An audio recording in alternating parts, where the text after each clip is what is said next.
You're listening to the Electronic Media Collective Podcast Network. Yeah, it's a mouthful.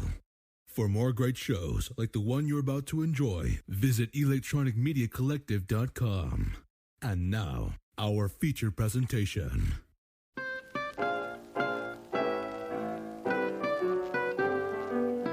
Hello, welcome to the Middle Age Movies Podcast. Three guys saying, let's go for it.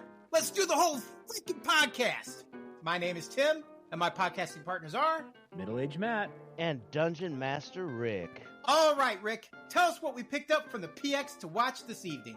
All right, you guys. Tonight, we're watching the 1986 movie Platoon, number 749 from the book of 1001 Movies You Should Watch Before You Die. Written by Oliver Stone, directed by Oliver Stone, starring Charlie Sheen, Tom Berenger, and the great William Dafoe. Thanks, Rick. Well, guys, here we are, back again in the trenches of another war film. So this time, Rick, when was the first time you saw Platoon?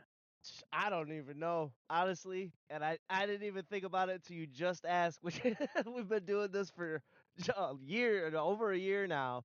Honestly, don't know when I watched this the first time. I have seen it countless times. I have a small collection of movies, most of the greats and stuff, and not too long ago, my wife, I think it was like maybe 6 months back or 8 months back or something like that, my wife actually picked this one up because she knows that I really like this one. I've seen it a number of times, but I couldn't say exactly when. I know it wasn't in a movie theater or anything like that.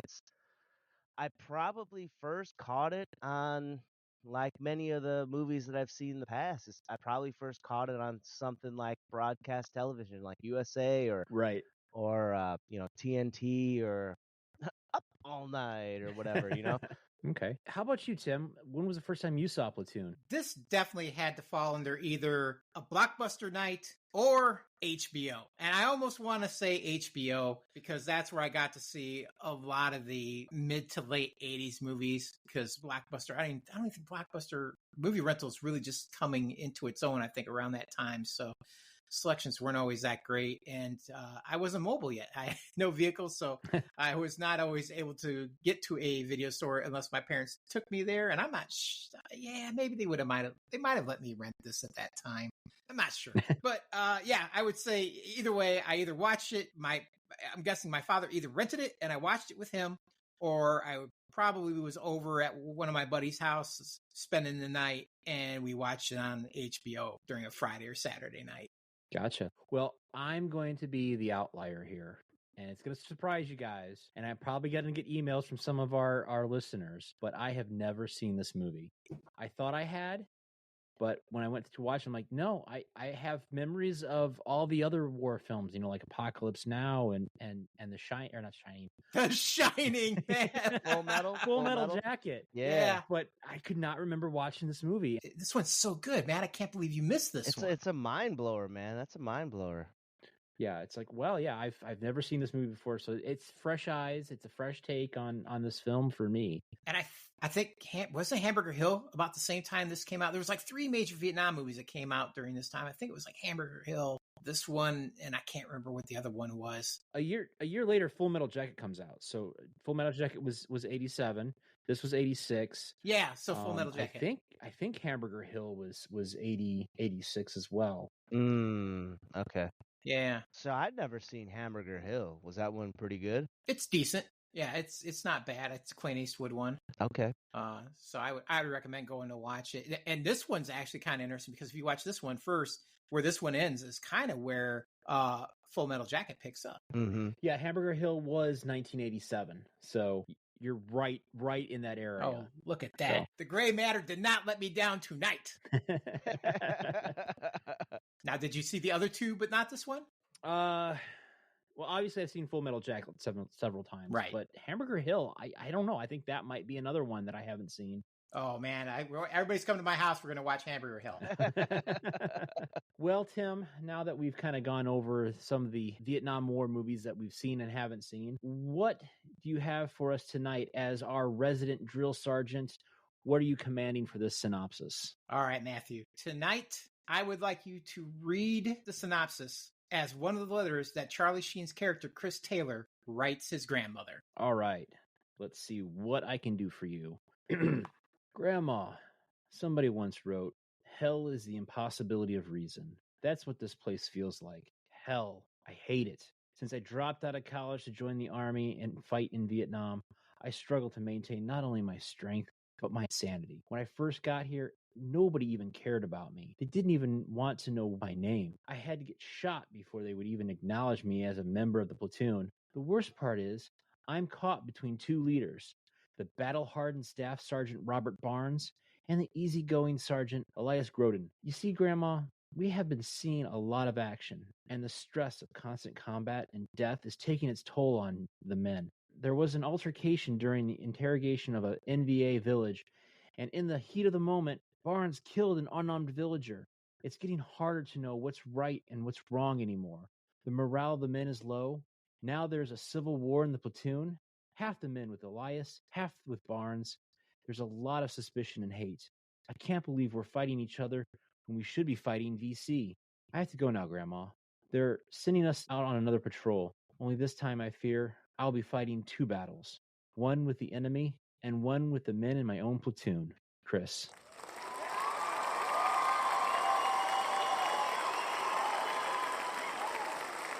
It is. Nicely done, Matthew. Nicely done. And I heard you huff. You couldn't huff that bad about this one. I mean, come on. No. It's very nice and short, as you requested. I made you a nice, easy one this time. Yes, thank you. And, it definitely keys towards someone's morality and the emotion of it. Great writing there, Tim. Thank you. So, And I'd even go further and say that there's a third battle, the battle within his own self, yes. to make those moral choices. Yes. And you see it. You see that he is warring with, his good side and his bad side. The angel on one shoulder and the devil on the other. I think it's more of a battle of just keeping his sanity. If I was going to make a call more than a morality thing, yeah, he just keeps descending into madness, and it's harder and harder to try not to be pulled into all the chaos that's going on around him. Yeah. And that's what you get from good writing. Man, oh man, do not skip forward, but at the very end, I like to be able to have a little soapbox about all this good writing compared to what we got going on nowadays. Yeah.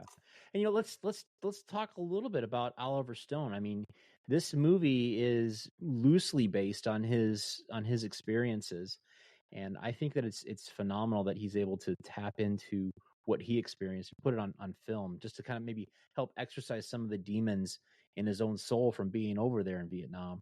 Yeah, it isn't loosely based. It's heavily based on his experience in Vietnam. I mean, because Oliver Stone grew up just like the main character does. He comes from a pretty affluent family. He went to Yale, drops out, floats around doing some other jobs, goes back, drops out, goes in the military, becomes highly decorated. He's there for, I want to say 14 months. And I think he gets at least one Purple Heart, several, I think a Bronze Star, good conduct medal amongst others. And then when he came back, a lot of these are the horrors that he witnessed while he was there. In fact, the U.S. Army wouldn't even support this. Like all the vehicles that you see and things like that were actually given to this production by the Armed Forces of the Philippines, because the U.S. Department of Defense would not lend them anything or support the film because they thought he was overly critical of the Vietnam War. Even though he argued out, I'm not making this stuff up. These are things that I actually witnessed. And they're like, no, we're not having it. Right. Yeah. And did you guys happen to see the cameo of Oliver Stone in the film? I did not. Where was it? So in the final sequence, the battle of the NVA coming in and attacking all the guys in the bunkers and stuff, there's two guys on the radio, and the suicide bomber that runs into the place and blows it up. The guy talking on the radio was Oliver Stone. Oh, wow, man. Okay. All right. Yeah. The other one is Dale Dye. He was basically there as a consultant, although, which is kind of weird because Oliver Stone really didn't need a consultant because he also was in Vietnam. But Dale Dye is Captain Harris. So he's the Vietnam consultant, plus he plays the captain, and he's the door gunner. So if you look at the door gunner who has a helmet down, that's him as well. Yeah. And of course, Dale Dye is one of the few decorated officers that survives the big fight at the end. Mm-hmm. Yeah. So anyway, let's now that we've talked a little bit about Oliver Stone, let's talk about our titular character played by Charlie Sheen. So what do you guys think of Charlie Sheen as a central character, considering that just 7 years prior, his dad was a central character in Apocalypse Now. Here we are, we're in the same war, but yet we have two one was a captain, one was he's just a private. Yeah. Just a grunt, if you will. Yeah. Yeah. So I just thought it was funny that here's two guys that are, father and son playing in similar movies. What'd you think of that? I mean, I thought it was really interesting. I mean, it's almost scary in the way that it echoes basically what Martin Sheen did in Apocalypse Now. The narration's kind of the same. I almost feel like it was like Charlie had to get, he had to kind of copy his dad's footsteps as far as this went a little bit, But the thing I find even more interesting than that, though, is Charlie wasn't the first one picked for this. It was actually Emilio that was supposed to star in this film. And so he was signed on and they were ready to do it, but it kept getting put off and kept getting put off. Finally, Emilio had to basically bow out of it by time it, was greenlit to be produced. And Charlie, who had wanted to do it originally, they thought was too young. He re-auditioned for it and he got the part. So no matter what, it seemed like a Sheen was going to play this character. Let me guess. Emilio was too hyped up to play in the role for Men at Work. Hey, I love that movie. Yeah, man. Yeah. I love that movie, man. That's a fantastic show. And we got one other, we have one other actor in here that's on that show too. Do you know who it is? Yeah, the what's his name? He's an African American guy. Yeah. Keith David. Yeah. Yeah. King. Yeah. Look at that. Somebody's thrown away a perfectly good white boy. But yeah, it's one of my favorite Charlie Sheen movies. Yeah. No, I haven't seen a whole lot of Charlie and Emilio's dad in movies. I think he was in Spartacus though, right? Was that, or am I thinking of someone else? I'm thinking of Douglas. Yeah, you're thinking of Kirk Douglas. Yeah. No, I've seen him a number of times in maybe some war movies and stuff, but nothing I can really be like, oh yeah, he was really good in this. I don't know, maybe a little bit before I really started getting into movies and stuff like that, Charlie, on the other hand, in this, I mean, you take a look at where he's gone from here. he doesn't really take a whole lot of serious roles like this is serious, you know what I'm saying? Most of the roles that I see him in nowadays, and pretty much ever since this, has been like spoofs and parodies and comedies and roles that don't really take, that the movie doesn't take the characters all too serious, Yeah, it seems like after I would say Ferris Bueller's Day Off, it leans more towards the comedic roles, unless you count Young Guns. Young Guns is a little more serious. Yeah. Well, wait, was Charlie in that? I thought Emilio was in that, wasn't it? They both were. They both, okay, all right. Yeah, I think Young Guns actually focuses more on Emilio than it does Charlie. He's got a lesser role. But you also have to remember that before this, Charlie was in Red Dawn. So, that was a classic. I know it's not like a full-on war film. Yeah. But it's futuristic, potential Cold War film. And he was good in that. And then we're going to see him. And then we're going to see the ever classic The Wraith after this. It's Charlie's horror film. So, I love that as well. He does Wall Street with his father. If you've never seen the Hot Shots, they're both in PT boats and they're coming down a river and going opposite ways. And they're both kind of narrating in their heads. They're kind of replaying the whole Apocalypse Now scene. And then they kind of see the boat and they kind of both stand up and they look at each other and they point and they go, "Loved you in Wall Street." And they just pass and they keep going. Yeah. It's one of my favorite moments in cinema.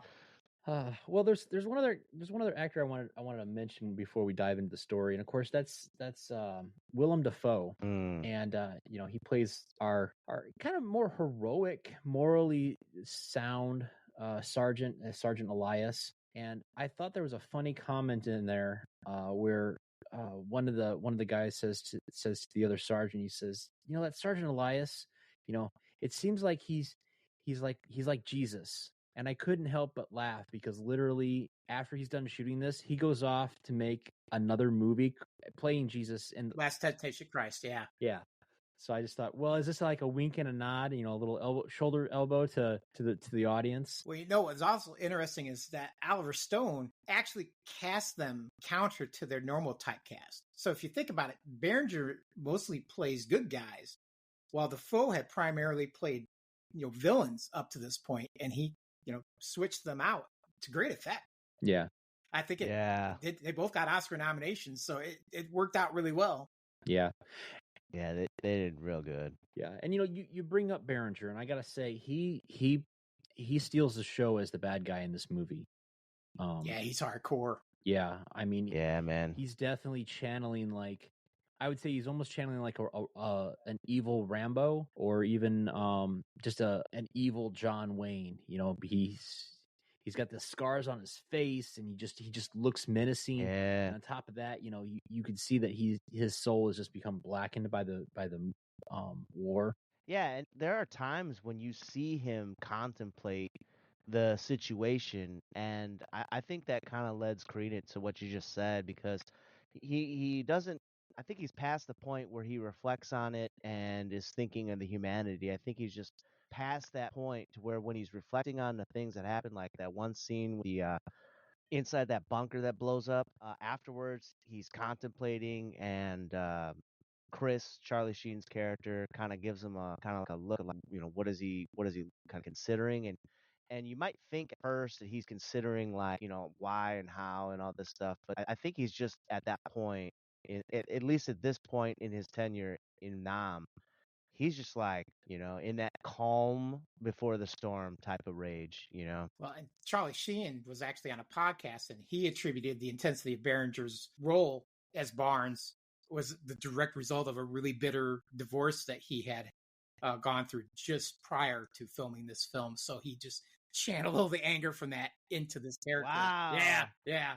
He came from a dark place, and he put it to good use. Talk about shoot, it just slipped out of my head. Senior moment. Talk about a senior moment. Method acting. Method acting. Very good. Not acting on meth. Yes. We're not in the middle of Florida. And you know what? They did a real good job in kind of showcasing the conflict that they had with nature. I mean, it wasn't the star of the show or anything like that, but early on, it's like, no, this is not just some regular place that they're having these battles. This is a fucking jungle, and it's got things that will kill you and keep you up at night. You know what I mean? There's snakes everywhere. There's ants that seem like they're gonna crawl into your skull and eat your brain out. There's all manner of malaria and diseases and stuff like that. So we're 10, 20 minutes ago, we had mentioned that there's conflict between man versus man within the platoon, within the two different armies. I'm sorry, and then man versus himself within many of the characters. There's also man versus nature, and you don't see it tons, but you do see it. Yeah, and that definitely, I think, is important to note that, like, when they're not engaged in battle with the enemy, whoever that may be, they're always being engaged with that nature. Well, and the weather too. I mean, those poor bastards over there couldn't stay dry. I mean, they're in the jungle, and it rains a lot over there, and especially when you get into monsoon season, those guys are just wet all the time. So now you're adding in being in humid conditions, and then, as you said, like the bugs and the snakes and stuff, dude. Oh, what a miserable. You never get a reprieve. Yeah. And they're always, if you watch, these guys are constantly going out and patrol. They're most of the time they're sleeping on the ground. They're not going back to a nice forward operating base or something like that. I mean, they're just, as they call it, a white bed. Yeah, a bed with white sheets. Yeah, I mean, they got a little bit of that. I mean, every once in a while they're going back to kind of a home base, but most of the time they're out humping through the jungle, doing ambushes and everything else. So yeah, just these poor bastards that fought that war. It just, what a miserable existence that had to be. And 365 days of it, a whole year they had to endure that. Yeah. And that's not including getting shot at, having things blow up, and booby traps and all that other stuff too. Well, let's dive in then into the story, since we've kind of hit some key points, but let's go ahead and take a look at the story itself. So Platoon follows the emotional and physical journey of a young, idealistic American soldier in Vietnam who becomes caught in the battle between his soul between two vastly different sergeants. The film's 3-act structure follows Chris Taylor's descent into moral ambiguity of combat and his brutal awakening to the true nature of war. So the new recruit Chris Taylor shows up and he actually volunteers for combat in Vietnam in 1967, abandoning a privileged life to prove himself. The idealistic recruit quickly finds that his naivety, shattered upon arrival, facing the exhausting conditions of jungle warfare and the terrifying immediate threat of death. Rick, you mentioned the battle with nature, and I just think that you see that point blank when they first start marching through the jungle. Mm-hmm. Chris has got his full pack on. He's walking through all this. He doesn't have the experience of dealing with the jungle, and the first thing you see is he gets stricken by what first I thought would have been like malaria from like mosquitoes, but it looks like red ants like crawling on him, and just the sheer heat of it all. And I mean, that just it gave me shivers. I mean, it freaks me out a little bit. Got the creepy crawlers, did you? Yes. But even the heat, I mean, I think the medic gives him a little bit of water and is like, Charlie Sheen is like trying to take down that canteen, and the medic is like, nah, bro, you can't be drinking that kind of much water, even though you really, really want to. It's gonna, probably lead to cramping and other things that are gonna cause problems down the road. You cannot do that. Your body may need it, but you can't do that right now. Oh yeah, especially if you're sweating that much and you're trying to replace that water, it's going to hurt you a lot. Yeah. Well, being a green recruit, the reason he's so miserable, if you look around at all the rest of the platoon, or the squad that he's with, these guys, some of them are not even wearing helmets. Their sleeves are rolled up. They're just walking around like they're almost walking through a town, things like that. He's still in that boot camp mindset where he's got on his full uniform. He's got all his provisions, everything that they told him he needed to have. I mean, when you see him pulling things, when he finally collapses and they kind of look at that backpack, like, oh man, you don't need to bring all this. They're pulling books out of there and all that kind of junk, because these guys are seasoned. They know exactly what you need and what you don't need. You need water. You need some food. You probably need a towel, a rain poncho. You need your ammo and your gun, and that's it. Like you want to move light, and he's so overburdened and so overdressed for the, where he's at, that it just takes a toll on him overall until he learns like the rest of them. And later on, as you see, as it progresses, he begins to look more like the rest of the guys, where, the discipline of the uniformity of these, of how the soldiers should look, goes out the window. You mean a uniform? Well, you know what though, but I get what you're saying, Tim, and I would even go a step further and say that he almost tries to emulate how Sergeant Elias kind of rolls, like in all ways, not just in his dress, but in his method of attack. Yeah. And you get to see that at the very end. Yeah, it's a clear development of character, which is something that is probably one of the major points to mention that's really good about this movie, is that character development, especially in our protagonist. Yeah, you definitely get the Joseph Campbell hero's journey with Chris, but it's not really structured like a typical 3-act story. So it takes some scenes and everything to kind of develop this character piece. So yeah, good point there, Rick. You are right. He does take up a lot of Elias's look, and I thought it was kind of neat that Elias is the only guy that actually comes forward and says, hey, look, you don't need to carry all this. I'll carry half this stuff. You should check with me first. He actually is a bit of a friend. He knows that at some point, whoever he's with, they're going to have to look out for his back like he's going to look out for theirs. I just thought it was very higher moral value to Sergeant Elias versus the rest of the squad. Something that Elias says is that I think he was talking to the medic, or maybe he was talking to Tom Berenger's, was it Sergeant Barnes? Mm-hmm. And he says something along the lines of the new recruits, if the new recruits live long enough to learn something, like, because nobody teaches them shit. Nobody, like you said in the synopsis, nobody even cares to learn their name. And it's really a death sentence that first week or two that they're in Nam, because they don't know what the hell's going on, and no one's willing to teach them. Not just our protagonist, but any of the new recruits. Yeah. And they just don't live long enough to learn how to actually survive and to contribute. Yeah, and of course, we see that in the following scenes with like the first casualties on the field, and that's Chris is assigned as a lookout for that one night. And after he's spent his time, he passes off his gun over to Junior, and then Junior is supposed to be taking watch, and Junior falls right back asleep. Dude wasn't even awake, bro. Yeah. Yeah, and I'm like, well, wait a minute, hold on. Now you're passing off to Junior, who I believe was a more experienced soldier. You think that he'd be like, okay, we're in the thick of it. I should be awake and ready to go, and he's not. Mm-hmm. But I mean, I imagine exhaustion plays a big part of that. Again, these guys are humping through the jungle all day. He even kind of describes that. He says, we get up at 5 a.m. We hump through the jungle all day long. We finally stop, we eat, then we got to dig a foxhole, and then we drop, get a couple hours of sleep, and then we're out to do ambush. So these guys are not sleeping. I mean, we've all done a hard day's labor. Can you working around the house, digging ditches, whatever it is that we, need to do. I can't imagine doing all that, getting done, eating dinner, getting like 3 hours of sleep, and then be out trying to stay awake all night.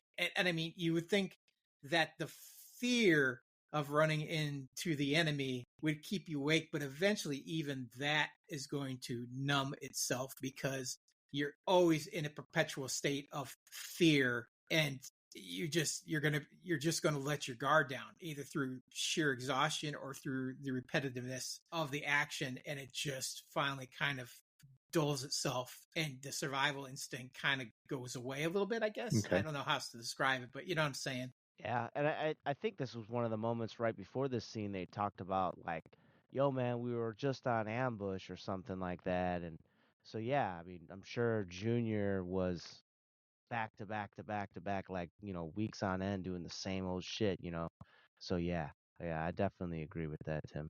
I'd be terrified that the guy next to me is going to start snoring, because I think one of them in that jungle was snoring. Talk about giving yourself away. Right. That would be one of my greatest fears. Just like, dude, you got to stop sleeping. You were snoring. You just need to stop. And I know people tend to snore more when they're exhausted. Yeah. And how about that scene with Chris when he's just sitting there, just petrified, when the VC creep up to their watch line or ambush line or whatever. Oh yeah. He just can't for the light. He sees where the what's it called, the trigger is, that he's got to hit for the claymores. Yeah. And he sees where the hammer, I think it's a hammer they call it, or a rock or something, I don't know what they call it. He sees where that is. He sees where the other thing is, and he's like, man, you could feel it, that he knows he can make this happen, but he just can't for the life of him actually move to action. Was it that so much as I think, he woke up, he realizes that Junior's asleep, and then he kind of looks around and he thinks he sees something. He kind of dozes off a little. He's trying to get the bugs off of him, and he looks again. He's a little spooked, and then he finally sees them start to move. And I think it was less of him being petrified, and he's just looking around and goes, okay, the trigger for the claymores is over here out of reach, and my gun is over there out of reach. And if I go for either one of these, I'm going to make noise because I'm in a raincoat, because, raincoats are like, anytime you're wearing one. Yeah. And they're going to see that action. Am I going, now I have to remember that I have to pull the pin on the claymore and then squeeze it 3 times real fast to go off. Can I get that done before these guys raise their gun and shoot me? Or do I reach for my gun and can I get it? And then, I'm assuming he probably has one chamber, but get it, draw it, drop the safety off and start shooting before, again, these guys that are walking straight towards him see him. I would probably... I don't know if he was thinking about the safety, because when he does do it, he didn't take the safety out. Right. Do you remember that? Yeah. I think so. There's a lot of things going on, though. That's I think he's coming from a point of not necessarily fear, but the fact that he doesn't want to get shot, and he's like, they're gonna see me any second, and if I move, they're gonna see me, because that's when I'm screwed.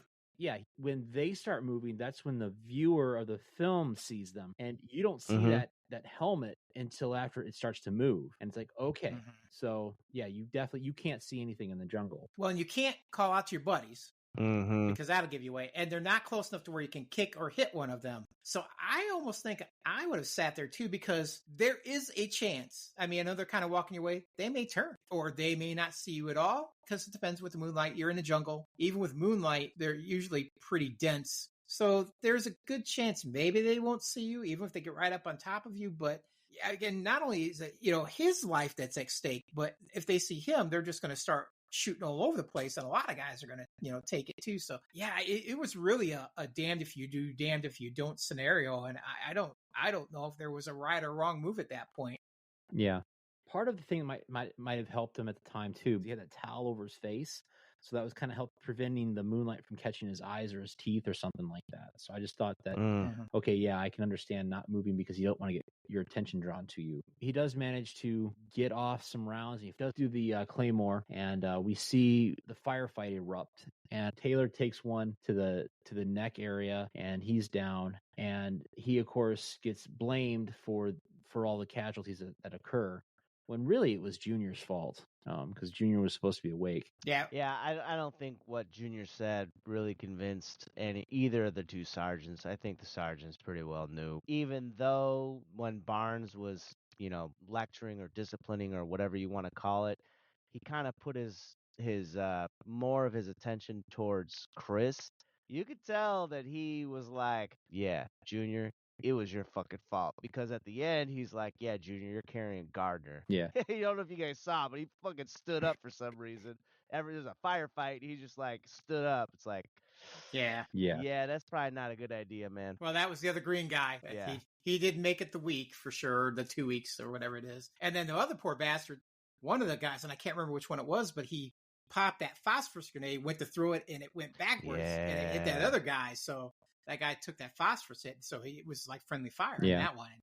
Those suck too. I can't imagine getting hit by one of them things, because they just get in and they're just burning and burning and burning. Yeah, I remember seeing an episode of MASH where they were trying to operate on somebody who had phosphorus burns, and in order to cool him down, they like dipped him in a tub of water so that they could find the phosphorus in his leg. Wow, man. I don't know how true, an episode of MASH is compared to real life. Hey, man, if it was on TV, I'm sure it's true.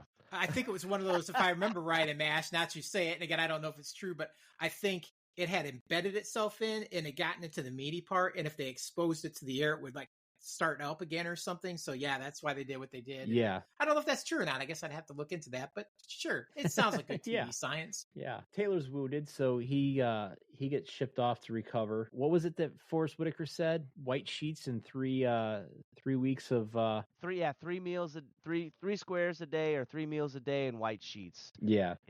So, but of course, after Taylor recovers, he comes back to the unit. There's now like a new allegiance with him, because he's now been out there with them. He's kind of seen as one of them now. He starts to spend time with Elias's group. Elias is much like a lot of the guys that went over there to Vietnam at that time. They were heavy in drug use just because of what they experienced, what they went through. He uses drugs to escape the pressures of the war, and he begins to see Elias as like a mentor while becoming increasingly wary of Barnes' brutal methods. We eventually see those brutal methods on our next deployment, in which Barnes and Elias's rift kind of explode, and the two factions of the platoon starts to grow when we see some atrocities. But before we get to the atrocities, what do you guys think of heavy drug-induced area of the camp and some of the craziness that was going on there? I thought that this was a really important scene. There really wasn't any combat or anything like that. A little bit of reprieve to more heighten the action that plays out in the next scene. But I think it's more than that, because there's some powerful messages, both as a story as a whole, but also points to keep in mind for the character development, especially with Chris, because they were talking when they were on duty.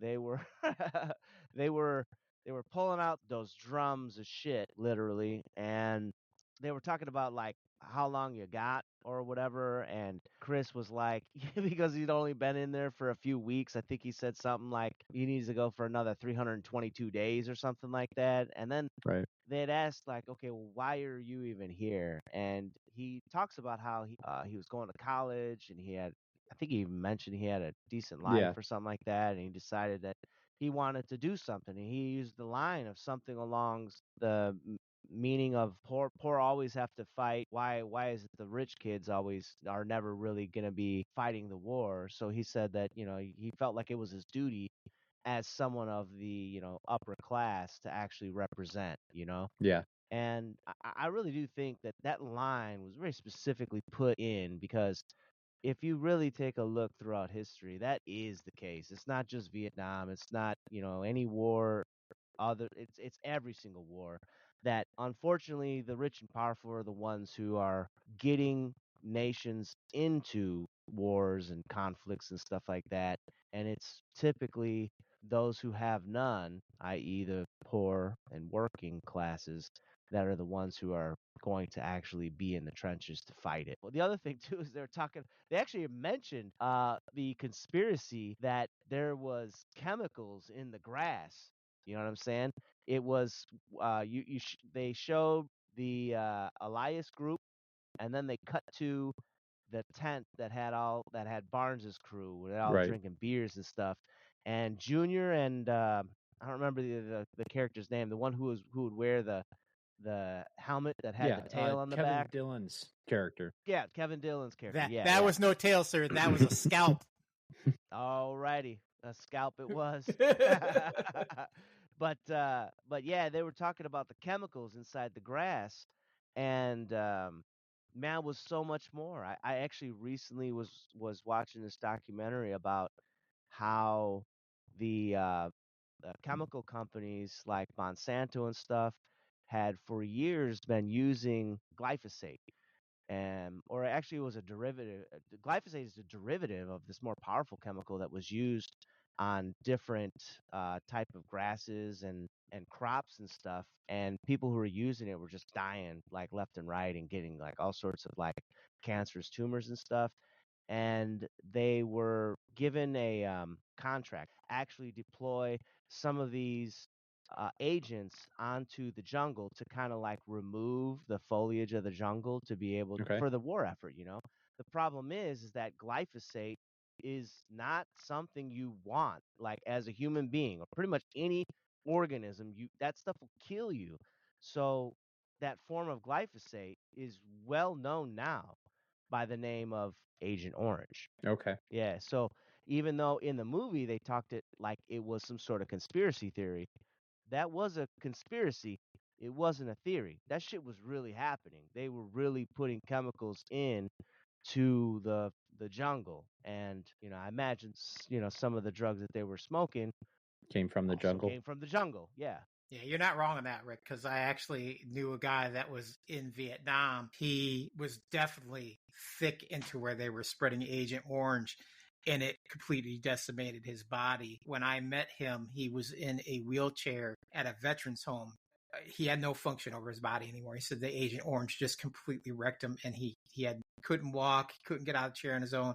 He could work his arms still a little bit, but he said that Agent Orange just completely screwed his entire body up. Monsanto still uses that derivative of Agent Orange in the form of glyphosate. It's used on crops like soybean, and nowadays we know it as Roundup. Ah. Yeah. So be careful, Americans out there. Careful what you eat. It's funny, but it's not, man. It's for real. That's why our garden is all organic. There you go. I find it interesting that you bring up the whole drug thing too, because that was purposely put in there by Oliver Stone, and it basically to align with his personal beliefs, because he felt that people who smoke marijuana are far less, I don't want to say harmful, but they're far more stable than people who drink alcohol on a regular basis. And you see that because there's that divide. Basically, there's the group of stoners, which is where Charlie Sheen kind of ends up, his character, Chris. And then there is the barn side, where they're the hard drinking, card playing group of guys, the bar guys, if you will. And those guys are all super aggressive, where the other guys are very laid back and relaxed, far more chilled out. And he always felt that way about it. That's what he's trying to personally portray in this is his personal beliefs on the use of marijuana versus hard alcohol and probably more prescription drugs, probably later in life. So they were angry drunks versus, mellow out stoners. Yeah. But yeah, I definitely get what you're talking about, Tim. It does make you think, how much of Oliver Stone is in the Chris character, and you can see a lot of it. Basically, they should just renamed the character Chris into Oliver. The two factions of the platoon, they grow into like a full-fledged conflict after a major morality issue occurs, and they're sent to check out some bunkers and different areas that they understand that the VC has been occupying, and that's when they come across a bunker. They send Elias down into the tunnels. This is a great depiction of what tunnel warfare was like in Vietnam. You see Elias kind of go down into this tunnel, and he goes underneath like this little like water area. But I know that there was like little death traps in there and booby traps. But then Elias comes out and he sees some of the VC, and he takes them out. And then on the opposite side of that, when the guys above are going through the bunkers and such, they come across a box with maps in it, and the guy's like careful to like move everything, but he doesn't carefully move the box, and then it blows up, and you see that very graphic scene of what happens afterwards. Yeah. And I was like, man, that's very shocking. It's very visceral. That definitely gives the viewer some emotional feelings about what happened in this guerrilla warfare. What was your thoughts on that, Tim? Oh man, 101. Do not move things around. If you're fighting a war like in Vietnam or even in the modern day ones in Iraq, things like that, booby traps are everywhere. You just don't go pick up random stuff. If it looks to be too good to be true, it probably is. As soon as I seen that box, my first thought was, don't touch it. Don't you just don't, don't be touching, don't be messing with it. If you need to know, get yourself a big stick, get behind something and push that thing over. Just use some common sense. You don't start picking up random things, especially because they're coming through that camp and we're seeing the hung clothes. There's still food cooking. The fires are still, right, burning, all that kind of stuff. So they were literally just there. They knew you were coming. They all evacuated, and the odds are you're gonna find some booby traps. So you need to be really careful. Yeah. They even mentioned, the teapot is still hot. Yeah.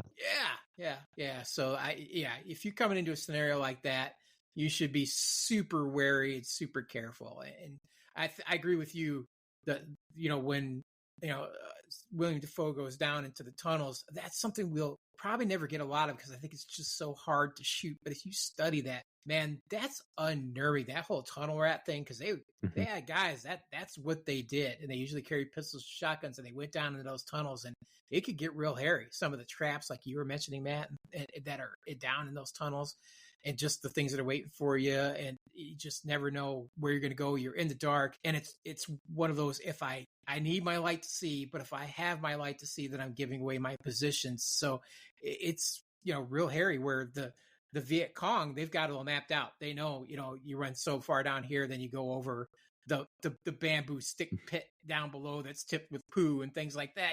It's just, or the one that's full of water or snakes or whatever, whatever they got going on. But it's still, they did a pretty nice job at showing him coming into the major rooms and the place where they were, tending the wound. And I don't think they expected somebody to come up through the tunnel. You see him, he gets to the end, climbs up, shoots a couple of them that are waiting on the other side. So those are the guys that basically evacuated the little village or whatever you want to call that they were hiding out in. They were just waiting to hear the explosions, probably. That explosion on that guy that picks up that ammo box with all that documentation in there and comes out with no arms. Dude, brutal. Yeah. Yeah, I'd almost think that, I mean, I don't know, maybe they did. I would have thought that it would be a smart move to make sure that every platoon carries a engineer in there. You know what I'm saying? Especially for how many booby traps that they would always be facing. And I imagine, like, all wars for the most part, whenever you'd have one, I would imagine it'd be a good idea to attach a engineer so that they can, like, help out with those type of situations and make those type of judgment calls, like, hey, don't touch anything. I mean, we already talked about how much adrenaline they probably have going through their system, like 24/7. So making good judgments calls is probably not like a surefire thing, despite the fact that it's a day in and day out the same. Yeah. Yeah, man, that dude was fucked up, man. Absolutely fucked up. I actually long time ago, I was talking to this dude who was he was in the Marines in Vietnam, and yeah, he did talk about that, Tim, how like they would set traps, they would piss and shit on the trap, bikes and stuff, just so that it would infect someone, and then they would have to, it would injure someone, maybe not kill them, it would injure someone. Platoon would have to do is take two healthy people to bring back the injured person, dwindle down their numbers to something a bit more manageable. But that's guerrilla warfare.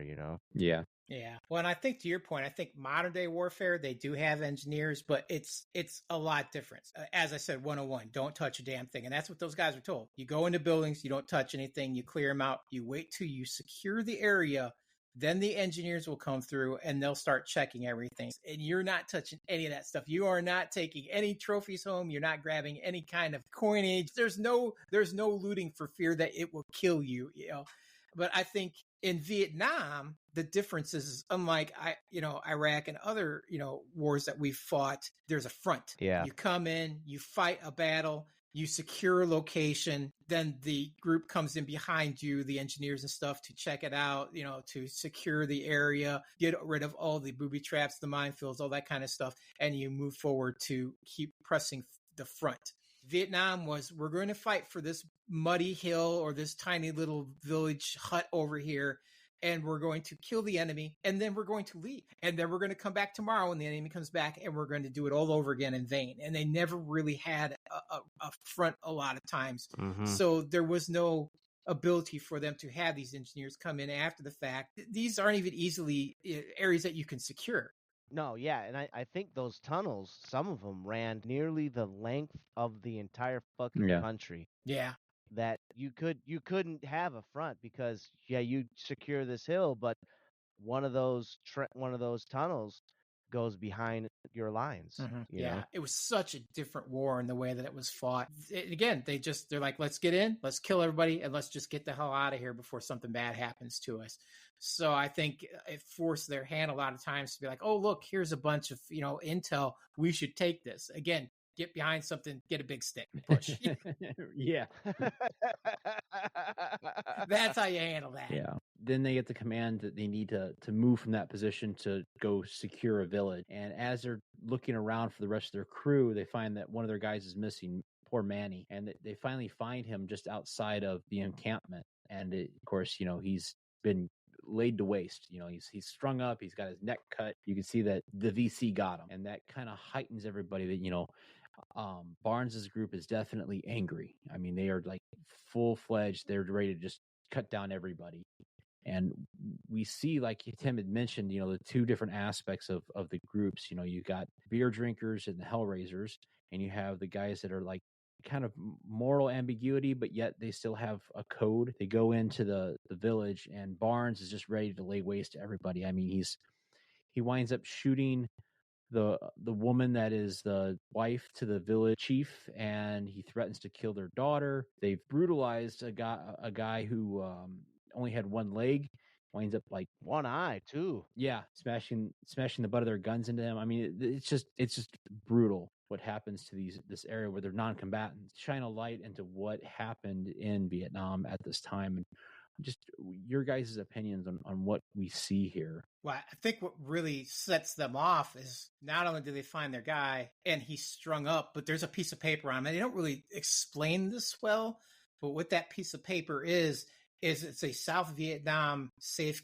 conduct pass. So they would pass these papers out to the North Vietnamese army and the Viet Cong in hopes that they would surrender, and it would give them safe conduct back into the lines. And so that was them basically strapping that piece of paper to it was Manny, right? Yeah, Manny. As a taunt, basically that was them just flipping them the bird. Gotcha. Saying, screw you, screw your army, and screw your safe conduct. We don't want you here, and we're going to force you out. Mm-hmm. That in turn sets them off. So now when they head into this village, they're looking for blood because, again, the problem not only was the fronts or the lack of one, but you didn't know who to trust. Right. The NVA, the North Vietnamese Army proper, that are uniformed, but so many more are not. It's just the Viet Cong.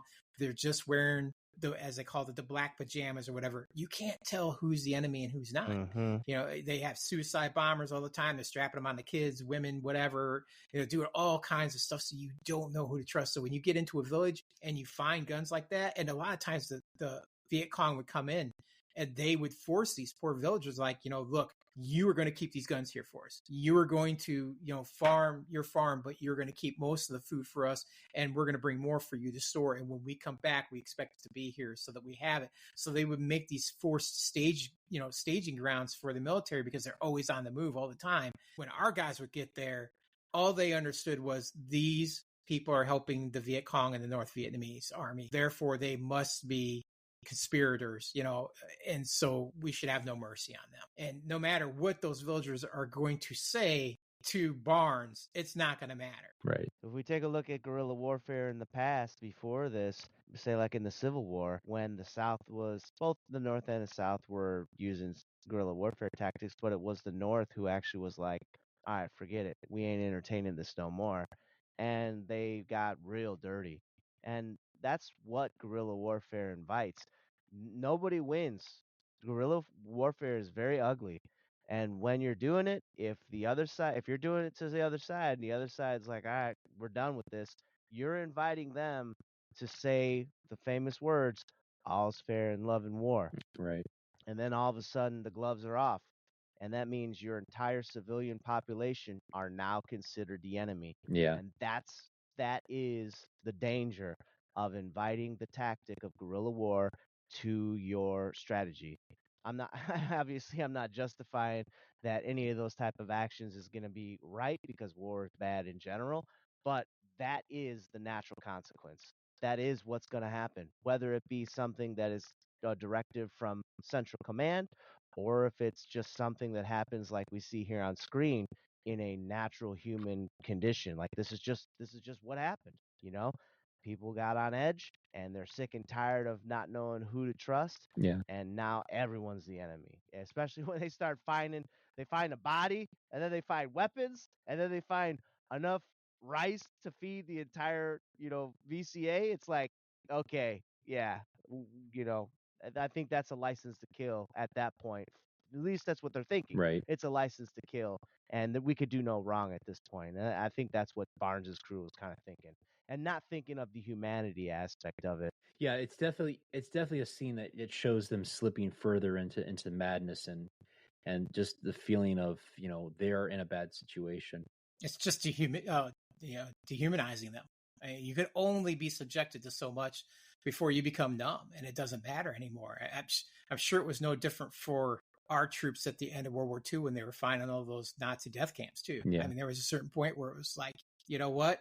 Anybody we find at these camps, we're just killing. It's just that simple. There's no question about it. We're just going to put a bullet in their head because of all this pain and suffering that we are witnessing, the inhuman ways that these people were treated. It just, after a certain point, you're like, nope. But there is one shining light or silver lining of hope, I would say, and that's with Chris's character.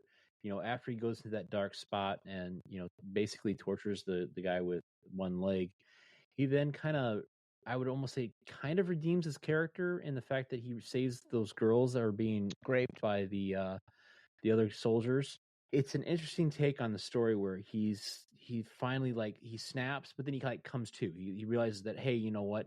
These are still people, and he shows that by saving those two girls, and even yells at his fellow soldiers saying, come on, these are human beings, for crying out loud.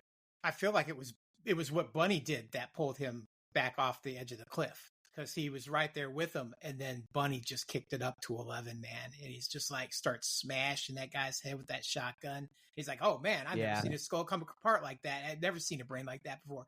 And I think at that moment it snaps him out of it. He's like, what the fuck am I doing? It's just like, holy shit, this is for real. Like, we ain't fucking around. Like, people are dying, because I'm angry. So I think that was the moment that kind of snapped him out. But I think also it's the difference between somebody who's only been in country for a limited time versus like Tom Berenger. This guy's probably second, third, or fourth tour. I mean, this guy's hardcore. He's in it to win it.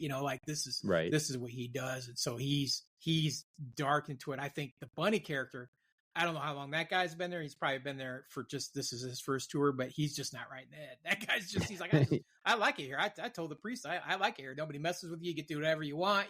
Like, yeah, he's a couple cards short of a deck for sure. Yeah, I'm sure if a psychologist evaluated him, he'd find him to be a sociopath. Yeah, I think that's fair. Well, I mean, I think that's just one of those characters that is important in this film to kind of show you how you get a film like Rambo. You know what I mean? You can do pretty much anything. You can kill anyone, and then you come back home, and that's the famous the war comes home type of scenario. Where you have all these people who are trained to be ruthless killers, and now they're part of your society. Right. Yeah. It's a problem waiting to happen. Well, how many of those guys came back, and you hear family members all the time like, I don't know what happened over there, but he our son or our nephew or grandson or whatever, he didn't come back the same. The person that left is not the same person that came back. 2 of my uncles went to Vietnam, and only one of them is still alive today that went there, and he suffers from night terrors, and he can't watch war movies anymore because it triggers so much with him. And I mean, he was very quiet about it. He wouldn't tell us a whole lot of stories, but I think over the last 5 years or so, he's been kind of opening up some of the things that he's seen and talked to us about. Yeah, man. I actually, a long time ago, I was working at this place where I was bartending, and this dude would always come in, and one time he told me that he was a helicopter pilot, and he told me some of the statistics too. He said something crazy like 9 out of 10 helicopter pilots like died in a span of, like, I think it was something like 6 months or something. It was crazy, absolutely crazy. This guy actually lived through that. Well, even Dale Dye witnessed Oliver Stone suffer an attack of post-traumatic syndrome on the set when they were filming the village scene. He just had a complete breakdown because reliving this just threw him into a bad place. And so they kind of had to sit down and had a good cry together, I guess, and, talked on their mutual experiences over there and everything, and kind of helped each other through it or whatever. But they just filming this just had a really negative, impact on Oliver as he was doing this. And I imagine the stress, I mean, as we've heard, just making films as a whole can be really difficult. And, these guys are basically, they did this movie, I think in like 52 days, and they're over in the Philippines, filming it and making it about as real as they can. And it's still, I mean, it's only 86. So that's not too far off. I mean, it's, if you really think about it, from the actual war. I mean, you're looking at like roughly 20 years. Yeah. I mean, that's like us today talking about 2005, it seems like yesterday. Yeah. Mm-hmm. So after the whole village sequence, Elias winds up forming their commander of what happened and intends to file a report against Barnes for the illegal killing. On their next patrol, though, the platoon is ambushed and overwhelmed, and Barnes orders a retreat, but goes back into the jungle alone and intentionally shoots and wounds Elias. Now that brings me to this question, guys. If you're Elias and you just had this confrontation with Barnes and he's strung out, are you going to go right away and report him, or would you kind of hang back and wait a little bit? I think he was hoping that if he reported them, they were going to pull him off the line, but they were so strapped for manpower. There was just no way that's going to happen. Plus, you're trying to report this about probably one of the best warriors they've got in the group, in the platoon, so it's like, not only do you want me to pull this guy for a review, but you want me to pull one of the people that's going to make the biggest difference, because let's face it, I mean, it was his platoon. Mm-hmm. I mean, it definitely wasn't the lieutenant's at all. That lieutenant was just taking up space. He's a West Point graduate that has no idea what he's doing and is trying to pretend to be in charge, Lieutenant Wolf, versus battle-hardened Barnes, who's like, look, you just stay out of my way and I'll keep the men alive and I'll get the objectives done. So, and I think even though he witnessed what happened too, I mean, because he was there, right? I think he's just gotten to the point too where he's like, I just don't give a shit anymore. He says that. I think that's the quote. Yeah, I believe you're right, because he's a little kind of falling down that rabbit hole as well, where he's like, hey, look what they did to our guy. Fuck these people. I don't give a shit. Look, we got the answers we needed. We got our call for command. Burn the fucking village down to the ground. Screw them. You got your orders. Do it, and we're moving on. So he's his point too, where he's just, I can overlook this. It's what's one more person in the grand scheme of things. Elias's biggest issue is that he's trying to press it, and you know what? It was not smart too, because you're running around with guys with guns. Yeah. You piss them off. You're killers, just putting man. yeah. Killers. You know, if you're going to keep, because he's like, we're going to keep pressing this, you'll get my report and stuff. Now, he should have just let that shit drop. Yeah. Yeah. My goal will be to stay as far away from this guy and make sure he's never at my back. Yeah. Ever. Yeah, I wouldn't have said anything either, man. I don't know. I don't know. I get it. I mean, if you're going to try to do something, I guess that's really the only way about it. But obviously, that's not really a good solution. So probably nothing. And the saying goes, pick your battles. Yeah. Yeah. And I would add to that, if you're going to pick your battles, make sure you pick the appropriate time for the battle. Yeah. And pick a situation that you know you're going to win, because, you know, he definitely puts a wedge between him and Barnes. And as we can see, they're back in another firefight, and Barnes is basically going back to get Elias, quote, get Elias. He got Elias. And that scene, you just kind of see it delivered in each other's eyes. Because the foe comes walking out of the forest, he sees Barnes there, and he gives that smile, the Defoe smile that just looks like the Green Goblin. So there's your Spider-Man. There's your Spider-Man reference for the movie.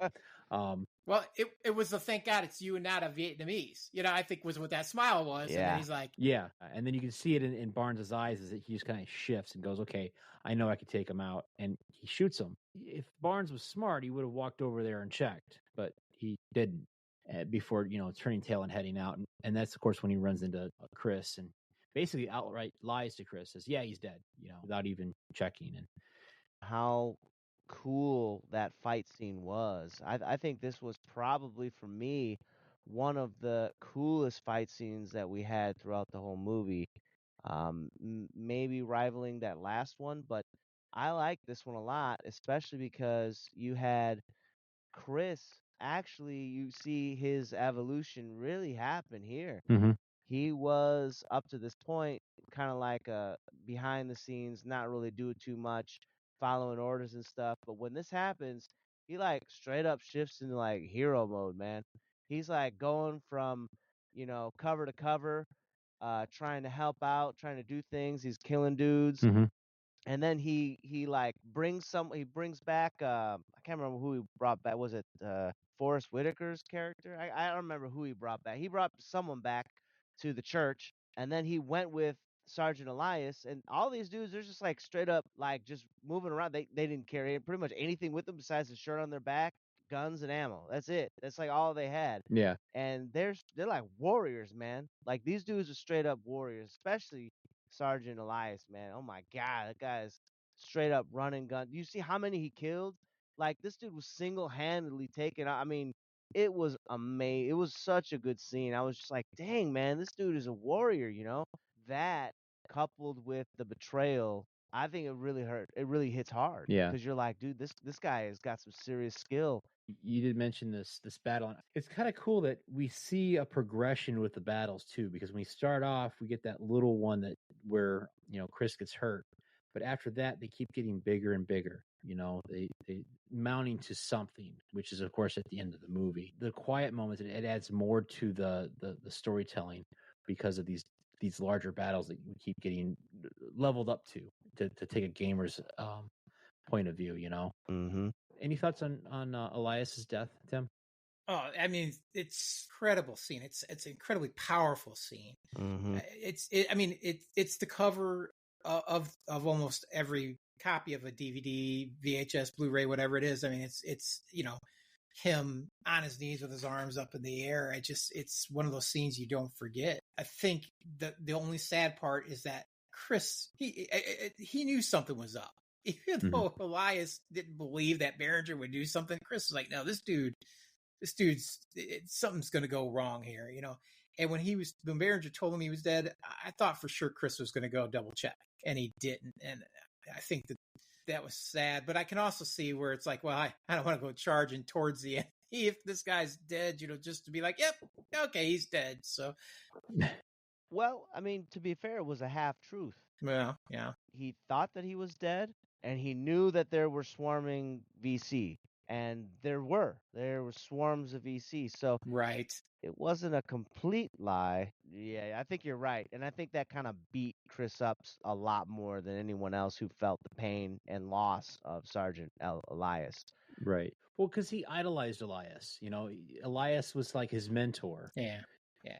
And he was there. Yeah. He's seen the lie. He knew the lie for what it was. Yeah. But he still didn't go check. Yeah. And to get on a chopper, to evac out of a situation like that and see that you left a man behind, and to know that you possibly could have saved him, that's got to weigh heavy on your soul a little bit. It's so to watch him get gunned down, because he doesn't get just shot once or twice. I mean, they are just riddling his body full of bullets. Mm-hmm. That guy, he gave it his all. He just absolutely gave it his all, and it just wasn't gonna come to fruition. He wasn't gonna get saved. And then that is where Chris is like, all I can do now is try to wrong this right. And so it starts the embers of that anger and that need for revenge, in his soul. Yeah. Justice, I like to call it. I would say I'm sure Chris's guilt over the whole situation definitely lights the fire to really stoke his anger towards Barnes. I mean, to the point where even later on, when they're back at their base, Taylor, thoroughly realizes that Barnes is responsible for Elias's death, and he unsuccessfully tries to get his comrades to help frag Barnes in retaliation. And just to all of a sudden realize that Barnes is right out the door, and he had to have heard if not the entire conversation, at least the meat part of it, because here he comes in and he goes, "Oh, you're talking about killing?" Yeah. And you get this long speech of Barnes, and you just kind of see that he not only is he like big on surviving, but he's willing to like kill anybody, kill anything, because he's just the amount of horror that he's been through. And that, of course, then just causes Taylor to trip, and he takes a swing at Barnes, but Barnes lays him out, and it isn't for the rest of the guys that convince Barnes, no, don't kill Taylor. You're gonna finish spending like 10 years in Leavenworth. I think that Barnes at that point probably did feel a sliver of guilt, Mm-hmm. but at the same time justifies the action by saying that there's division within the squad, within the platoon, and that division will get people killed.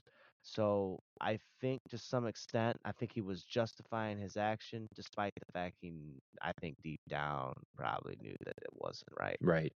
Well, and it also reinforces the undertones again of Oliver Stone's belief of alcohol fueled anger versus a much more sane and reasonable person that just smokes dope. Because that's the thing. He's like, oh, you guys are always in here smoking this dope. I don't need that stuff. I don't need any of that to get through this. And he grabs that bottle of Jack and he's drinking it. So it's showing the odd, marijuana versus alcohol, like quest that, Oliver Stone's on to kind of prove his point on that, so there's that undertone of his messaging.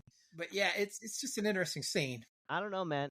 I always thought that that it was kind of interesting that they were inside of a hole in the ground. Like maybe Oliver Stone had read a lot of J.R. Tolkien, and he was like, you know what? We could very well call this place Bag End. And this is where it all happens. Okay? I knew exactly where that was going. This is a segue for all of you guys. Check out the Lord of the Rings. We've got the Fellowship. So check those out. It's great. It's a real great podcast to watch, especially if you're really interested in hearing about fantasy movies. So there you go, guys.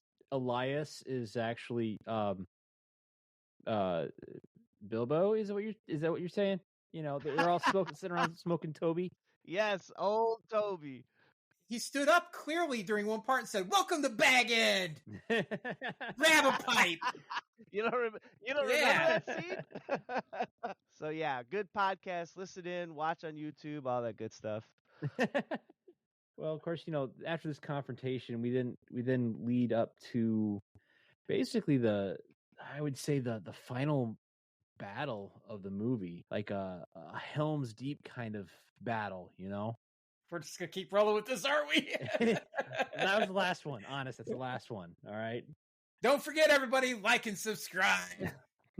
Yeah. Yeah. So the final battle basically serves as the explosive climax for both the war and the internal struggle for Chris's soul. Overrun, the depleted platoon is sent back to the front lines and is overrun by a massive NVA assault. Much of the platoon, including Barnes's remaining followers, are killed in the chaotic battle, which is ended by an American airstrike on their position. Let's talk a little bit about that whole battle sequence right up to the airstrike. They're just overwhelmed, and the choices that they're being made to make to cover their position. I can't think of the gentleman's name who took over Elias's spot as sergeant, but he's told to set up 2 bunkers on either side of this crevasse, and he's like, if I do that, with all that jungle, there's plenty of room for the entire army to come marching through there. And Sergeant Red. Yes, Red clearly has the history, has the knowledge, but the lieutenant just doesn't care. I mean, he even says, I don't care. Do what I tell you to do. So you can definitely see that the lieutenant really isn't that great of that competent of a lieutenant, in my opinion. What did you guys think of the whole lead up to this fight? And I'll go to you first, Tim, since you're our war correspondent. Oh, it's a shit show, dude. They already knew. They knew it was going to be bad. I mean, they're all sitting around going, "Oh, I got a bad feeling about this," and all that kind of stuff. But at one point, they found a couple of Vietnamese guys that had maps that had all of their foxholes already staked out, like they knew where all these guys were at. As soon as I would have heard that, I'm like, I'm going to go over here and dig a new hole because I'm not staying in these holes where they know where they're at. And the other thing is that the Vietnamese, they just keep coming. There's so many of them. It's an overwhelming force thing. And not only do they know where you're at, they've been whittling you down. And now they're just going to keep coming wave after wave after wave. And they're just going to overrun you. And they know they can do it. And they got these guys hopped up on drugs. They get all these guys hopped up on heroin and everything else on that side before they send them over, to attack the U.S. forces. So they have no fear. They're just going to charge into a hail of bullets and just go, all kinds of mad war crazy on this. So it's going to be a bad situation. And again, right, they've got a few foxholes, and the guy's right. There's, we don't have enough people that you could drive several tanks through between these foxholes. And not only does the lieutenant not care, but what's he going to do? He can't get reinforcements. There's nobody else. It's just like, this is what you got. Work with it. I can't do nothing for you. And there's no front. There's no walls. There's no buildings. There's no fortifications. They're not elevated, on a hill or anything. It's just flat ground in the middle of the jungle in a hole. That's it. It just begs for the slaughter. Absolutely does. And you're not on your home turf. You've come in there, you quickly dug in your positions, and you're fighting a group of hardened military army that is entrenched literally in the ground with tunnels and reinforcements and knows exactly where you're at. Yeah, it's again just a shit show. Yeah, and from what I understand, a lot of battles were like that. What about you, Rick? What did you think of the NVA assault? I mean, I thought it was pretty interesting that, most of the characters they knew something was up. They knew it was bad. Everyone had a bad feeling. And right before the battle happens, that's when King gets his leave. He gets to get out. Yeah. And Chris and him had a few moments to talk, and Chris comes to some epiphany about the dynamics of war, and that it's all bullshit. I mean, it doesn't make any sense. It's pretty much it's all bad, and it's the shit that they're in, and now they have to deal with it. And he's got his tenure that he's got to fulfill, that he signed up for at this point. Yeah. He's kind of come a long way from joining on some, as King says it in the early beginnings of this movie, as some crusade, to where he's at now, where he actually, he's seeing clearly, and no longer with rose-colored glasses of the propaganda and glorification of war. He sees what it really is and how ugly it is.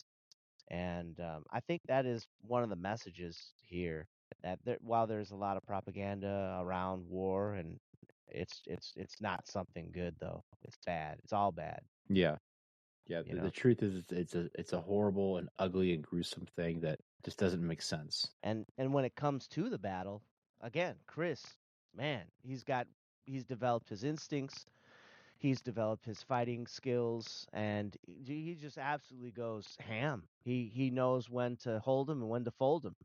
For real though, he like picked up. It seemed like he picked up at least some bit of Vietnamese, if not being able to interpret what's going to happen next. Because in that battle, their foxhole gets shot with a freaking RPG. Yeah. And he saw it coming. Whether he could understand what the VC was saying, or he could just kind of deduce and figure it out. This is what was going to happen next. He saved what's his name, the guy who was in the foxhole with him. He's like, yo, we got to get the hell out of here.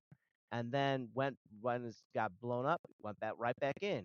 He stayed in for a little bit, and then all of a sudden he's like hopped up on adrenaline, and he's like, no man, I ain't staying right here. I gotta run around this jungle. I'm a running gun and take out dudes like left and right and stuff. And man, he was doing a good job. He was doing a real good job of it until he saw Barnes. That's pretty much when that ended. Yeah. I think the guy that he saved was Francis. Francis, there you go, Francis. Yeah, Francis actually, I think it's the last line in the film, and I'll get to that in a moment. But yeah, so yeah, I mean that whole fight sequence, the whole battle with the NBA coming in, and it's definitely a huge difference from what we've seen earlier in the movie, because I think earlier in the movie it was more like Viet Congs, whereas this was like the full blown actual North Vietnamese army that was coming in and just marching through. Yeah, the NBA managed to get through Taylor's line, is through his platoon to like the main hold of the rest of our army, and we start seeing the suicide bombers, and they of course take out the forward radio room, and they wind up blowing up that, and end up killing Oliver Stone, our director, in that sequence. Captain Harris, played by Dale Dye, that basically saves the day by radio in an airstrike and has the entire area just bombarded. And they even say, hey, we can't tell the difference between friend and foe, so dig in deep. We're dropping everything. What'd you guys think of that airstrike? I can't imagine. I can't imagine even being involved in something like that. It's just, and again, another we will copy that years later. We Were Soldiers. They do the same thing. Broken arrow. That's it. It's a broken arrow. Just drop everything you got in our, on our position. Everybody's just got to get down and hope they survive it. It's just crazy. And I mean, and they're not just dropping bombs, man. They're dropping napalm and everything they got. He's like, anything you guys got left? Because they call and they're like, we don't have that much left, and we can only make one more pass. He's like, drop everything. So it's going to get crazy, and even if you don't get hit by shrapnel or by napalm, the concussions alone probably going to blow out your eardrums and just beat the ever living shit out of you. So it's not a good situation, but I guess once you realize you're completely overrun and there's nowhere to go, because that one guy's like, oh, we got to retreat. He's like, where are you going to go? There's nowhere to go. We are completely surrounded.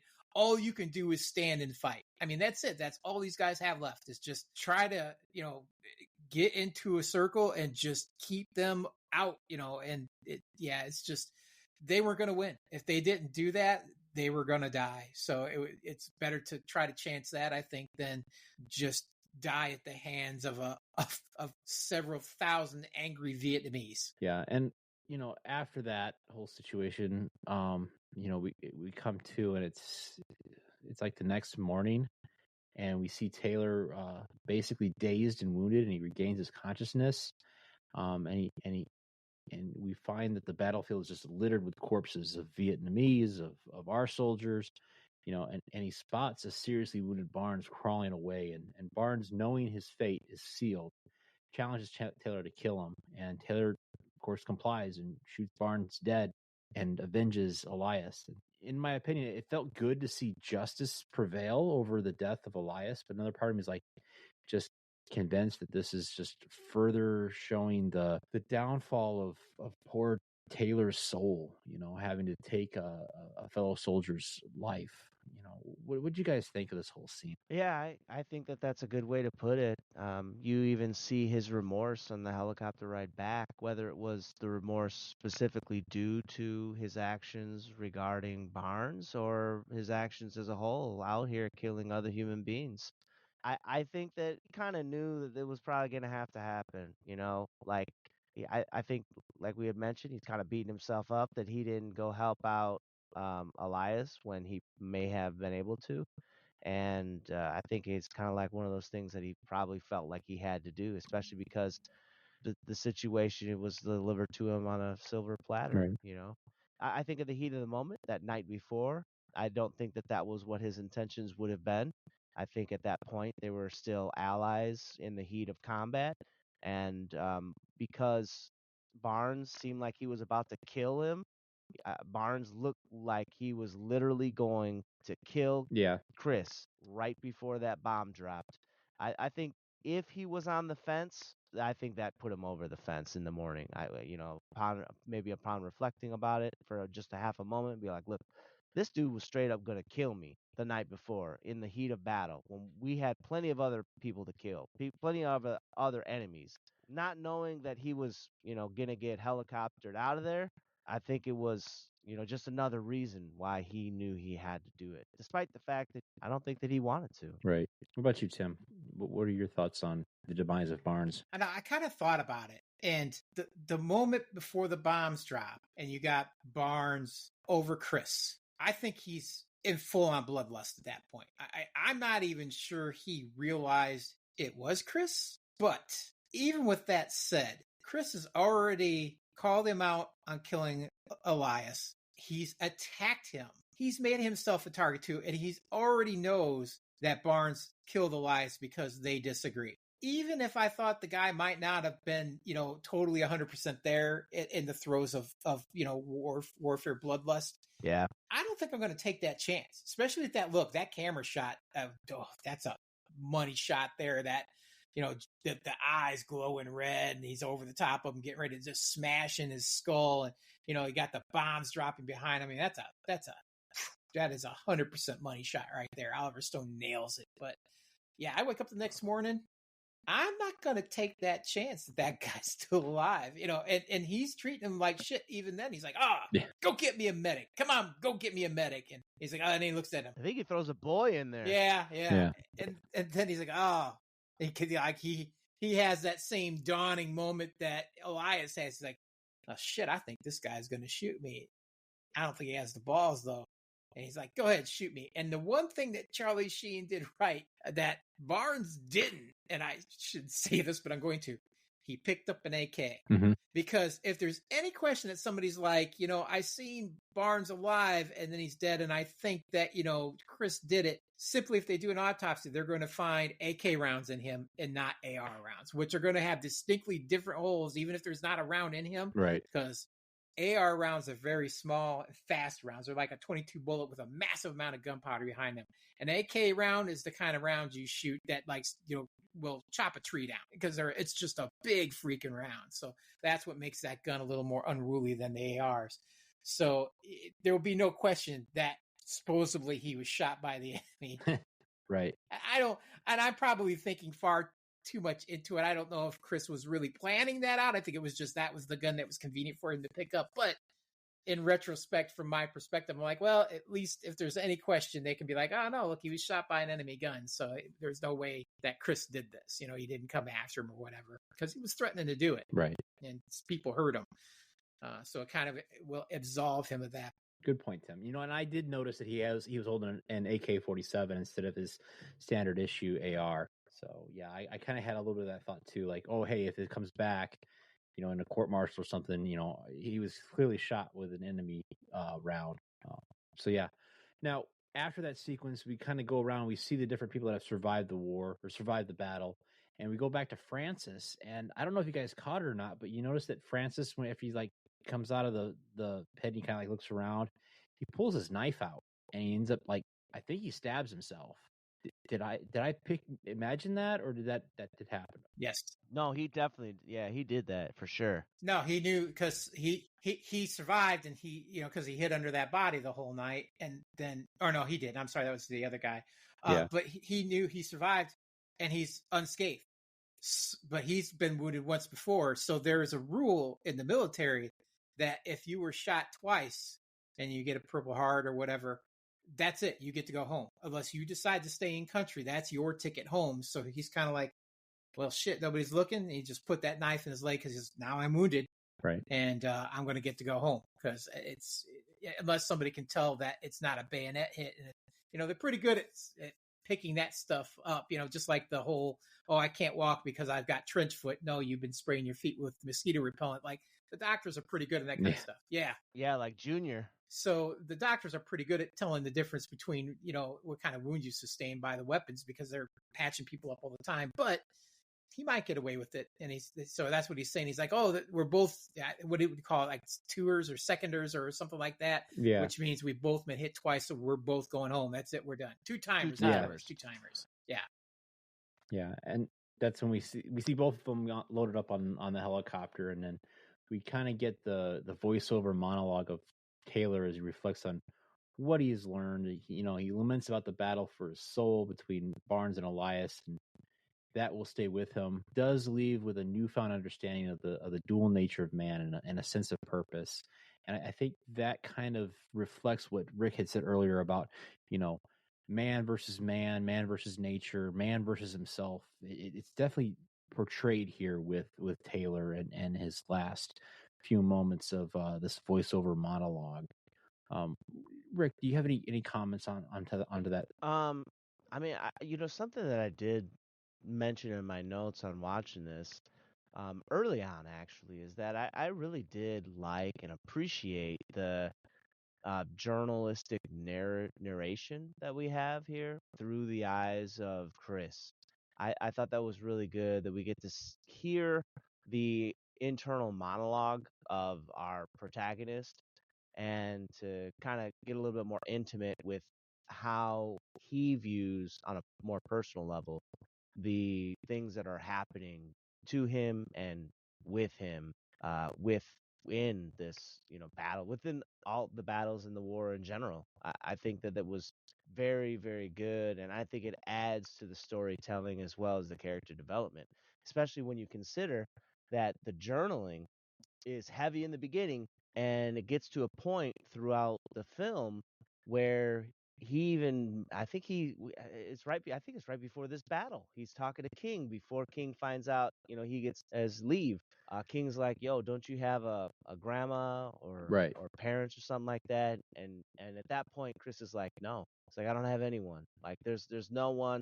And I think he's kind of grown to the part where he's just like, there's nothing that I have to say that anyone can even relate to.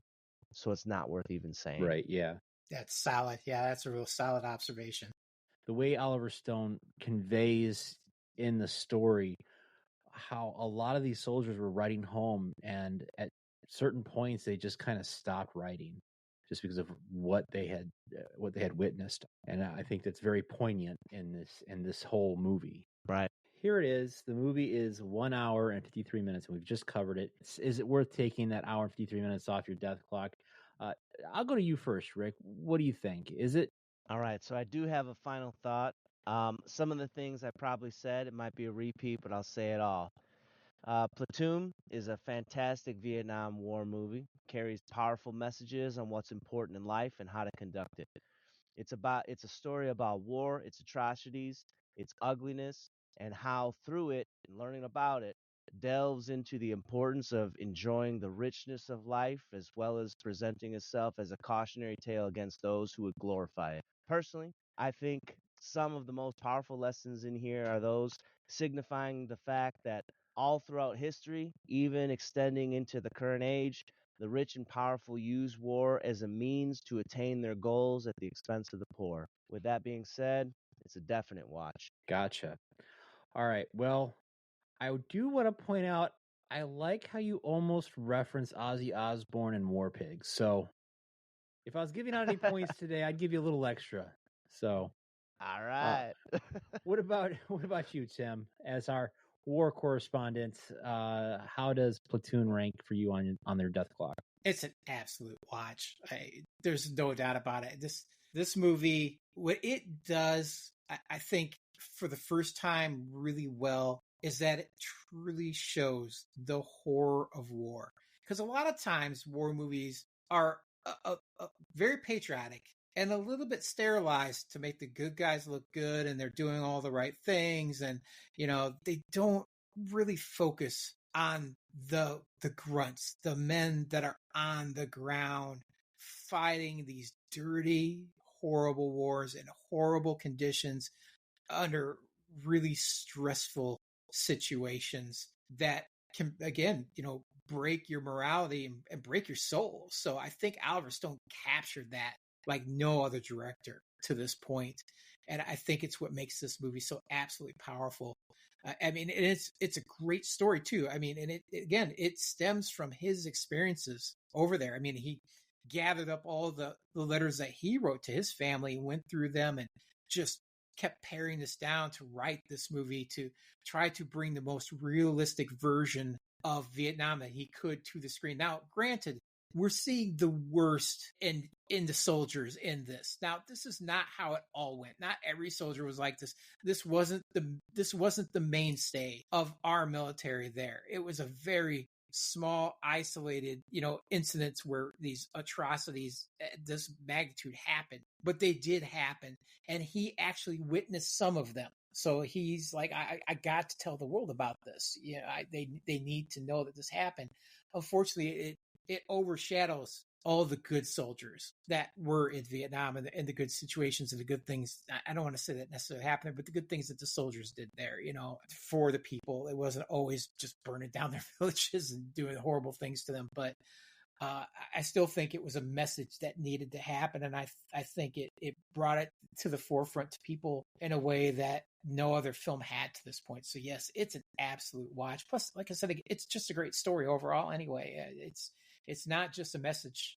All right. Well said.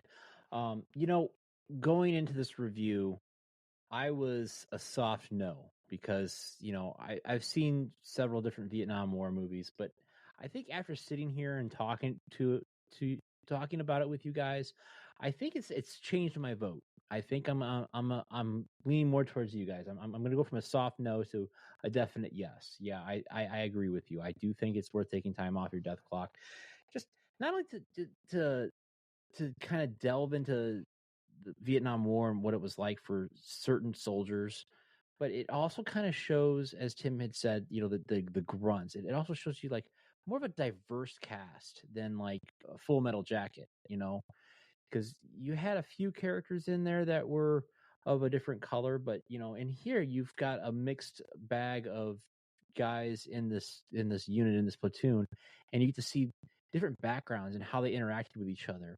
And I just thought that this was a great human, not really a human interest story, but more like a human character story. So yeah, I'm definitely changing my vote to yes. So that's 3 yeses across the board. All right. Well, and I think we even pointed out in Full Metal Jacket too that we loved the first half of the movie. Mm-hmm. The whole boot camp experience, everything. But I think I at least brought up that I thought a lot of the war aspect once they get in Vietnam was a bit ridiculous.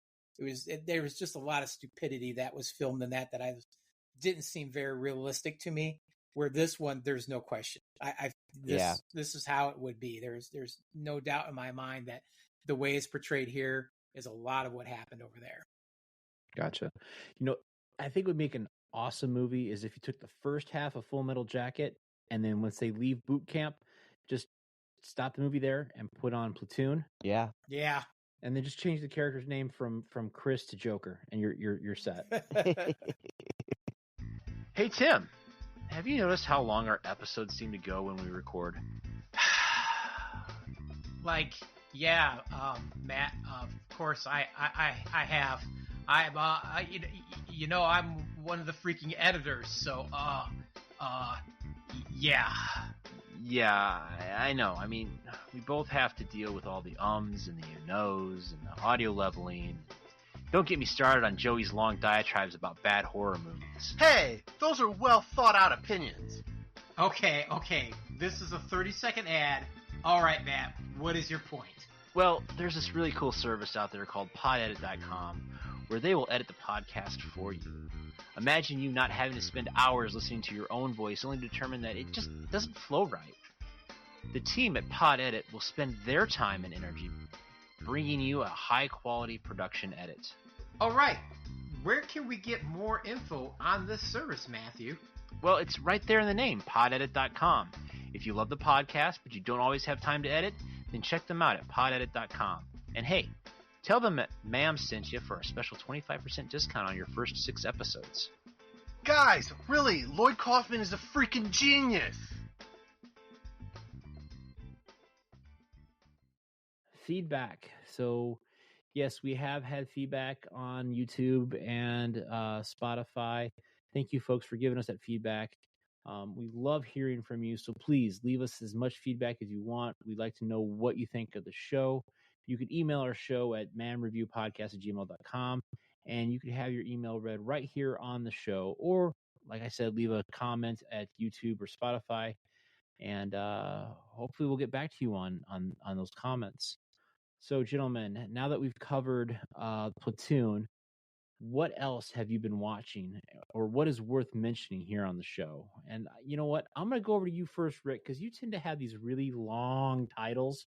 So I'm going to give you the full hour and a half to say what title of what movie you're watching. Might take that long. No, not this time though. This time, okay. So quick mention. I just started watching The Boys season 4. I think I'm 4 or so episodes in. So far, so good. That's absolutely diabolical, man. Yeah. So it's. I mean, I don't know how it ends and stuff, but so far, I'm into it. Let's see. Demon Slayer. I know I mentioned the last time I was on the podcast. I wrapped up the anime, all but the movie that actually is gonna be coming out in like a week's time of our recording. So by the time this airs, Infinity Castle, the movie, will probably be out. I tried to see if I can catch it in Japanese with the dubs, and I couldn't find it, at least not yet. I'm very much looking forward to checking that out because Demon Slayer, it totally wasn't something I was really interested in watching before. After having watched it, it's a little bit playful and stuff, but it definitely is quality though. Definitely quality anime. However, all right, boys, listen. There's this one that I have been watching for the past few years because it seems like every 2 years they come out with another season. It's based on a very beloved book by the name of Wheel of Time. Amazon a few years ago decided to bust this thing out into a television show adaptation. And boy, I tell you what, the first 2 seasons were basically a couple seasons of woke man hating fan fiction. Like I say that based on the information I have about the books because It took you 2 seasons to figure that out, man. I watched like 2 episodes. I'm like, nope, I'm done. yeah. Well, no. So here's the thing about that. As I was watching, I was like, dude, this is like this big book. I knew that the book was really hot, and I was like, it's got to eventually get better. I was like, you could tell by watching this that there's some serious depth here into this universe and into the story. So I'm like, you know what? I'll give it a shot. I'll watch it. The first season was, man, oh man, it was like real. Oh boy, man, it was hard, right? The second season was a little bit better, but geez Louise, man, men could do nothing right. Nothing right, man. The third season, on the other hand, they actually started to change the paradigm a bit, and it allowed for male characters to actually be able to do things. Like in the first 2 seasons, men could do nothing right. They were pointless. Matter of fact, there was even lines in the dialogue that said men are worthless. Like men cannot do anything. Well, like they can't do anything They right. even made the bad guys the male characters. Yes. So the third season, they kind of changed it up a little bit and added a bit more of equality into it. So where, men actually had uh, more quality screen time. They didn't say women can't do anything. Women still had screen time and stuff. So while I would say it was decent. Um, it was a bit too little, too late at that point, and even with that being said, because the first 2 seasons really didn't have any real good character development or character story arcs, despite having access to real quality, from what I understand, quality writing. Man, oh man, it's just sad because they canceled the thing too. Mhm. Third season in, they canceled it. So the silver lining here is that I started the audiobook. I was like, you know what? I could tell that there's some rich lore here and rich storytelling, character development, and lessons. So I started listening to the audiobook. I probably will even buy the, paper or hardbacks or stuff because I mean, while I can do the audiobooks, something about just, I don't know, reading the books like in printed form for me is probably gonna do more. I'm a slow reader, but and I will reread stuff that I just, doesn't quite digest the first time I read a page. I might go back and read it again. Everything that I've heard from different sources has indicated that it is definitely going to be worth my time to actually go through this story, even if I can't get it on a video platform. If I have to read it or listen to it, then that's what it takes. Gotcha. Well, I'd love to hear your opinion on the real story when you get through all that. So, Cool. how about you, Tim? What are you watching? What's new? What's interesting? Well, I've not had a lot of time to watch anything recently, at least movie wise for sure. Been catching a couple random episodes of Psych, just in the evening hours to kind of wind down from work. So, just kind of doing the tour of the best of Psych right now, and that's about it. Hopefully, I'll have more time next week to watch a couple movies and have something better to bring to the table. Gotcha.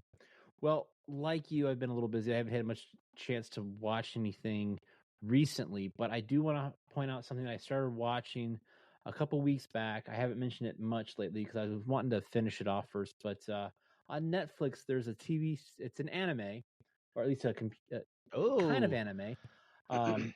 It's Mech Cadets, and it's a combination of like Voltron and kaijus from outer space, kind of blending together with like these alien robots that come from outer space to help battle the kaiju.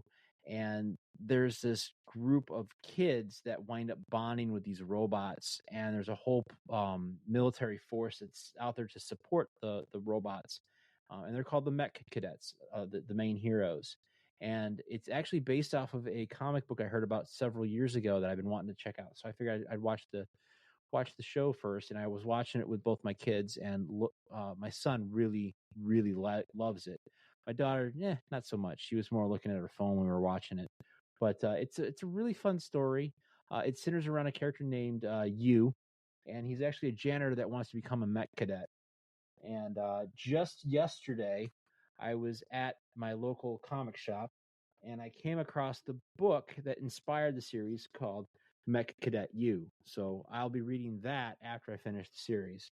Ooh. But yeah, if you like Voltron, you like futuristic space kaiju fighting, Goonie type characters that are all in the military, then check out Mech Cadets on Netflix. Sounds good, man. I might check that out. All right, Tim. Well, you want to take us home? All right. Thanks for listening to the Middle Age Movies podcast and our review of Platoon. And if you've enjoyed Descending into Madness as we've cried havoc and let slip the dogs of war, please like, subscribe, and leave us some love in the comments. Follow us on Facebook, X, Blue Sky, and Instagram. Have a comment or suggestion? Then email the show at manreviewpodcast@gmail.com. Thanks. Stay cool, and bye, everyone. I gotta give a hand to you for, quoting some Shakespeare there. I just came up with it at the last second. I literally was typing it out while Rick was talking about what he was watching. I was like, thank God Rick's got a lot to say tonight. I'm like, okay, what am I going to put here?